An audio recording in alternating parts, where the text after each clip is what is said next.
مینڈک کو چاہے سونے سے بنی ہوئی ایک کرسی پر ہی کیوں نہ بٹھا دیں، اس نے چھلانگ لگا کر واپس دلدل کی طرف ہی دوڑ لگانی ہوتی ہے۔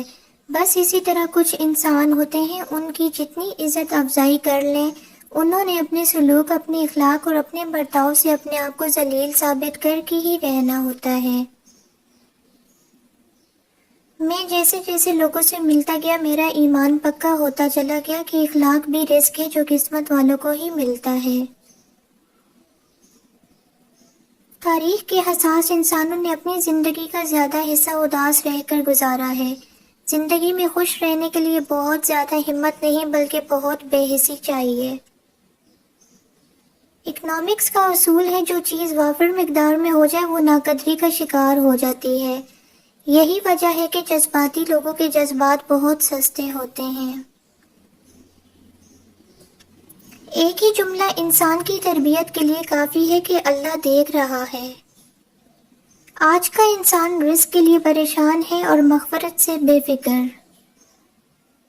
سوچنا چاہیے کہ انسان اس زندگی میں نہ کچھ کھوتا ہے نہ کچھ پاتا ہے، وہ تو صرف آتا ہے اور جاتا ہے۔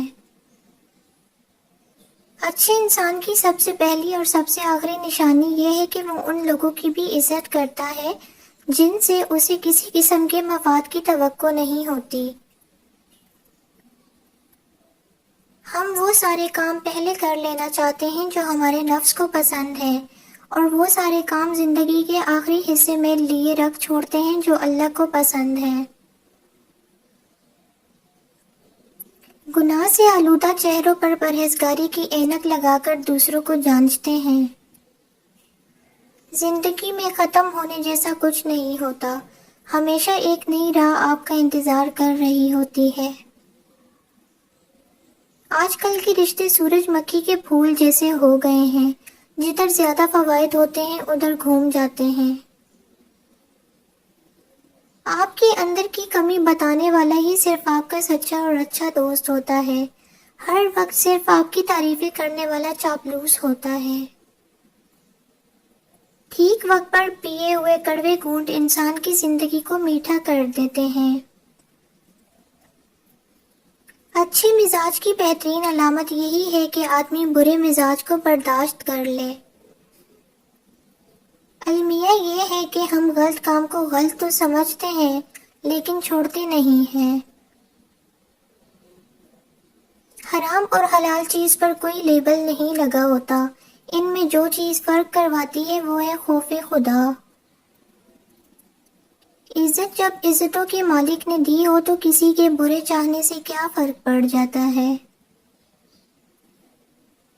مسکراہٹ اور معذرت رشتوں کو مضبوط کرتی ہے، معاف کر دیا کریں، آپ کو بھی تسکین ملے گی۔ جاہل کی بکواس پر خاموش رہنا بھرپور جواب ہے۔ خاموشی اختیار کر لیں مگر گلہ مت کریں، گوشہ نشین ہو جائیں مگر اپنا معیار مت گرائیں۔ عزت نہ ملے تو کنارہ کشی بہتر ہے لیکن وقت کی بھیک نہ مانگیں، کیونکہ عزت اور احساس کے بغیر کسی بھی رشتے کا وجود نہیں رہتا۔ جو رب آپ کے گناہ کرنے پر بھی آپ کو بھوکا نہیں رکھتا، وہ گناہ پر توبہ کرنے پر کیا معاف نہیں کرے گا؟ ضرور کرے گا، وہ توبہ کو پسند کرتا ہے۔ آپ اللہ سے مانگیے تو صحیح۔ زندگی کا ہر اگلا لمحہ آپ سے مختلف ہونے کا مطالبہ کرتا ہے۔ اپنی زندگی میں کسی بھی کام کرتے ہوئے اپنی نیتوں کا جائزہ ہمیں ضرور لینا چاہیے کہ ہم کس کی خوشی کے لیے کر رہے ہیں۔ جس کی رضا حاصل کرنے کے لیے کریں گے، اجر اسی حساب سے ملے گا۔ جو لوگ نیتوں کو خالص کرنا سیکھ لیتے ہیں وہی دراصل کل کی زندگی میں کامیاب ہوں گے۔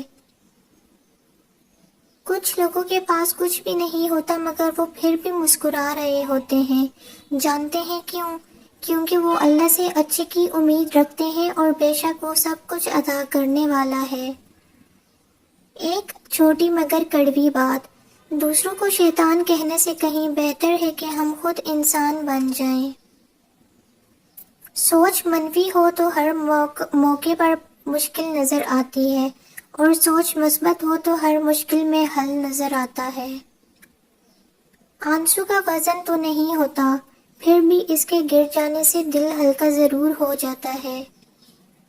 اگر کبھی کسی چیز کا غرور آنے لگے تو ایک چکر قبرستان کا لگا لیا کرو، وہاں آپ سے بھی بہتر انسان مٹی کے نیچے دفن ہے۔